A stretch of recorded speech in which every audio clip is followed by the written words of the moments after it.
குருவடிகளே சரணம். Hello friends and viewers, எல்லாருக்கும் வணக்கம். 11 சித்தர்கள் பாடல் வரிசையில் கொங்கண நாயனார் அவர்களுடைய பாடல்கள் இதுவரைக்கும் 106 பாடல்கள் பார்த்துருக்கோம். இப்போ நம்ம பார்க்க போகிற பாடல் 107. பல்லாயிரம் கோடி அண்டம் முதல் 14 புவனமும் மூர்த்தி முதல் எல்லாம் தானாய் படைத்தவளாம் வாழை எள்ளுக்குள் என்னை போல் நின்றவளாம். அண்டம் புவனம் அப்படிங்கிறதெல்லாம் உலகத்தினுடைய பெயர்கள் தாங்க. பல்லாயிரம் கோடி உலகங்கள் படைத்தவளாம், உடம்பில் 14 உலகங்களின் மூர்த்தியை வைத்தவளாம், அனைத்தையும் தானே படைத்தவளாம், அந்த வாழை எனும் சக்தி எள்ளுக்குள் என்னை போல் இருப்பவளாம் அப்படின்னு சொல்லியிருக்காரு. இதுதாங்க இந்த பாட்டோட பொருள். அடுத்தது பாடல் 108.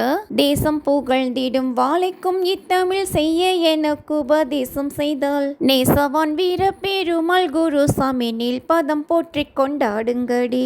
தேசம் அப்படின்னா நாடு, நீல் பதம் அப்படின்னா பெருமைக்குரிய திருவடி, அனைத்து நாட்டினரும் புகழும் வாழையானவள் தமிழில் நூல் இயற்ற எனக்கு உபதேசம் செய்தால் அன்பான வீரபெருமாள் என்னும் குருசாமி பெருமைக்குரிய திருவடிகளை போற்றுவீராக அப்படின்னு சொல்லியிருக்காரு. இதுதாங்க இந்த பாட்டோட பொருள். அடுத்தது பாடல் 109. 6 படைப்புகள் வீடு கடை சூத்திர 5 எழுத்துக்கும் வகை அறிந்து கூறு முயர் வல்ல வேந்திரன் துறை வல்லல் கொற்றவன் வாழ கொண்டாடுங்கடி. 6 படைப்புகள் அப்படின்னா 6 யோக ஆதாரங்கள், சூத்திரம் அப்படின்னா கயிறு, நூல் அப்படின்னு சொல்லலாம், கொற்றவன் அப்படின்னா மன்னன். 6 யோக ஆதாரங்களையும் சூத்திரமாக அதாவது கயிறாக இணைக்கும் 5 எழுத்து மந்திரத்தை வகையறிந்து கூறுவதில் வல்லமை பெற்ற வேந்திரன் துறைவல்லல் என்ற வெற்றி குருவை வாழ்க என்று கொண்டாடுங்கடி அப்படின்னு சொல்லியிருக்காரு. இதுதாங்க இந்த பாட்டோட பொருள். அடுத்தது பாடல் 110. ஆடுங்கள் பெண்டுகள் எல்லோரும் அந்த அன்பான கொங்கணர் சொன்ன தமிழ் பாடுங்கள் சித்தர்கள் எல்லோரும் வாழை பாரத்தை போற்றி கொண்டாடுங்கடி.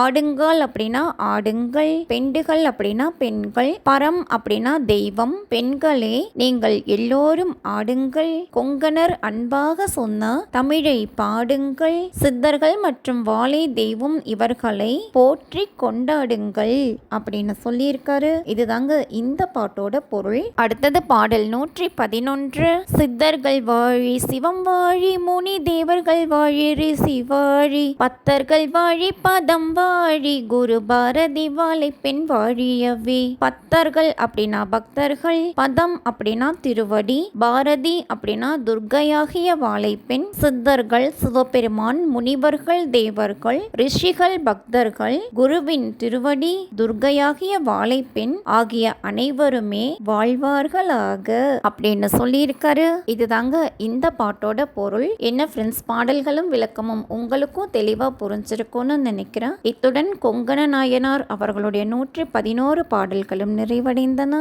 அவருடைய அருள் ஆசிகள் நம் அனைவருக்கும் பரிபூரணமாக கிடைக்க வேண்டுகிறேன். இந்த பாடல்களுக்கு மூலமும் உரையும் எழுதிய உரை ஆசிரியரும் இள முனைவரும் ஆன தமிழ் பிரியன் அவர்களுக்கும் என்னுடைய பாதம் பணிந்த வணக்கங்கள். மீண்டும் ஒரு சித்தர்கள் பாடல்கள் மற்றும் அதற்கான விளக்கம் பற்றின வீடியோக்களில் சந்திக்கலாம். தேங்க்யூ.